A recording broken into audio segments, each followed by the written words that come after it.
professors were brought in from the most upper-class colleges in the United States, such as Harvard, Yale, Carnegie, Berkeley, MIT, who constantly work with the United States Department of Defense, and MIT certainly does it more than others, the Rockefeller University, and so on. General Motors acquired Hughes Aircraft Company, plus its technology, and their vice president of the research laboratories, Robert Frosch, took part along with Joseph Glass, the director, vice president, and general manager of the fluorochemical division at DuPont, the world's second largest chemical corporation that also works with the military.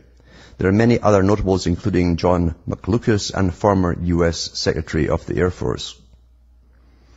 On page 59 of the report, Hughes patented his way is listed amongst other options. The patent is to use aircraft to maintain a cloud of dust in the low stratosphere to reflect sunlight. Page 59 also states, geoengineering options appear technically feasible in terms of cooling effects and costs on the basis of currently available preliminary information. This is back in the early 90s, folks.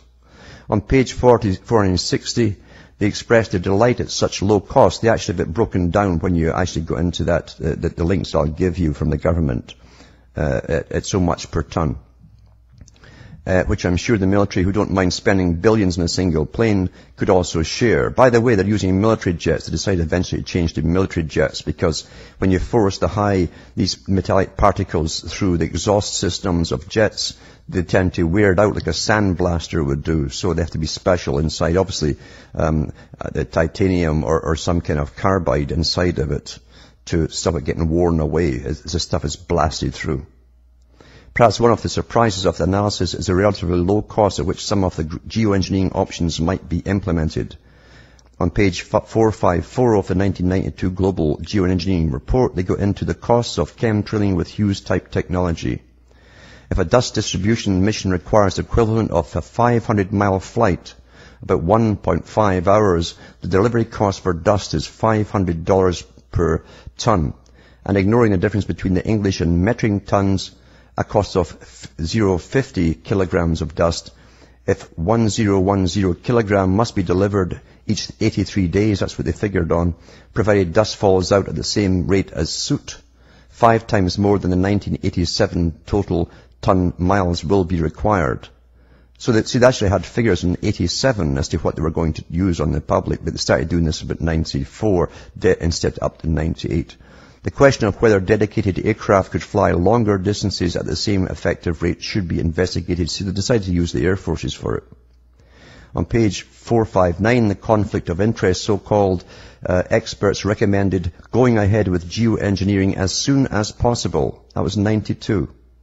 And that the governments of the world can simply reduce as much CO2 as they care to pay for. So they're going to go ahead with this as soon as possible. And they said they could do it within 2 years.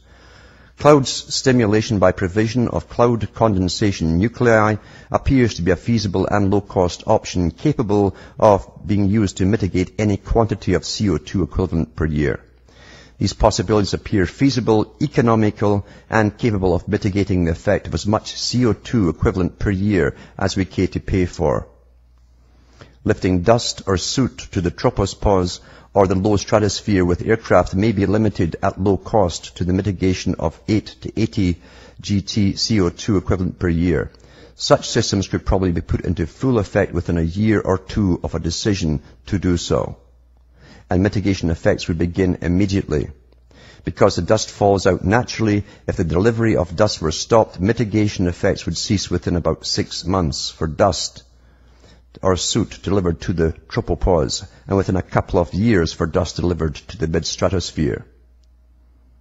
The report by hand-picked experts and highly respected influential players ends up supporting this option as the most effective good news for GM.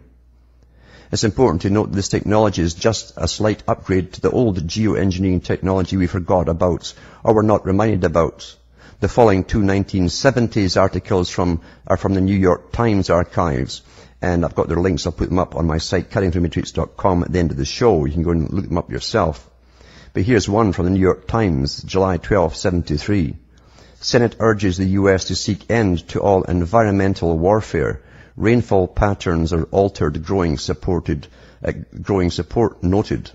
The Senate gave overwhelming approval today to a resolution calling on the U.S. to take a lead in seeking an international agreement to prohibit environmental warfare, such as past American rainmaking practices in Southeast Asia. They were using it in warfare over Vietnam and creating flood and mud areas all over so the enemy couldn't get through.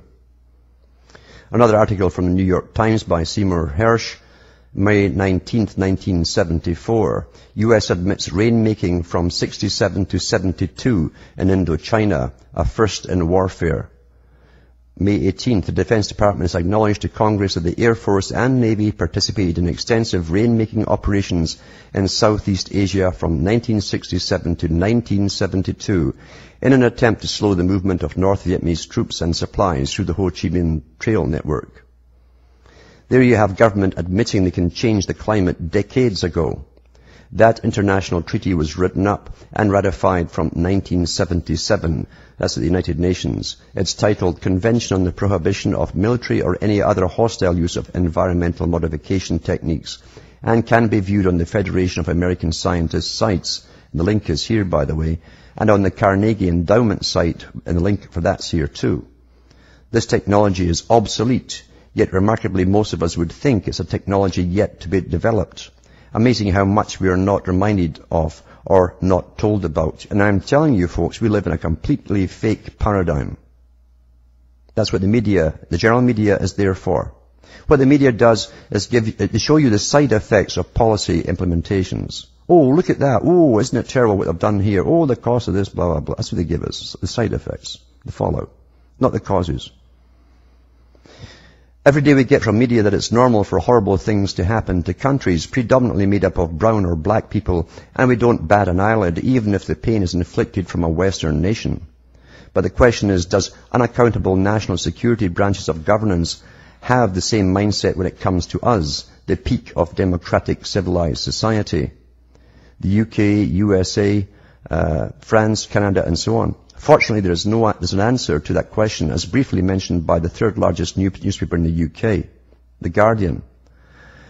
This is from the 21st of April 2002. A government report just released provides for the first time a comprehensive official history of Britain's biological weapons trials between 1940 and 1979. It's still classified after 79, folks. So this is what they have declassified. Many of these tests involve releasing potentially dangerous chemicals and microorganisms, that's bacteria and viruses, over vast swaths of the population without the public being told. That was all over Britain. The test carried out by government scientists at Porton Down, this is what it says. The report reveals that military personnel were briefed to tell any inquisitive inquirer that the trials were part of research projects into weather and air pollution. That was from 1940 to 1979. One chapter of the report, The Fluorescent Particle Trials, reveals how between 1955 and 1963, planes flew from northeast England to the tip of Cornwall along the south end and west coast, dropping huge amounts of zinc, cadmium, highly carcinogenic by the way, sulfide, on the population. The chemical drifted miles inland, its fluorescence allowing the spread to be monitored. Cadmium is recognized as a cause of lung cancer, and during the Second World War was considered by the Allies as a chemical weapon. In another, this is what they do. This is what your own, them, your own them, as opposed to others them. This is what your own them does to you. In another chapter, Large Area Coverage Trials, the Ministry of Defense describes how between 1961 and 68, more than 1 million people along the south coast of England from Torquay to the New Forest were exposed to a bacteria, including E. coli and Bacillus globigi, which mimics anthrax.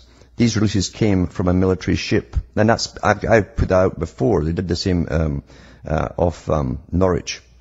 And then they tested the whole population who hadn't a clue. And all the doctors were in it through the National Health Service, collecting the data for the government. Oh yeah, you're dying of cancer. We don't know how it happened. Oh, so are the young. Oh, it's a mystery. The report also reveals details of the DICE trials in South Dorset between 71 and 75. These included US and UK military scientists spraying into the air massive quantities of Serratia marcescens bacteria with an anthrax stimulant and phenol. Some families in areas which bore the brunt of the secret tests are convinced the experiments led to their children suffering from birth defects, multiple birth defects, physical handicaps and learning difficulties. The report also confirms the use of anthrax and other deadly germs on tests aboard ships in the Caribbean and off the Scottish coast during the 1950s. The documents state, this is the official document, tacit approval for stimulant trials where the public might be exposed was strongly influenced by defence security considerations aimed obviously at restricting public knowledge. The public are never told what's been done to them. You have never been in any democracy, folks. You've been in a never land.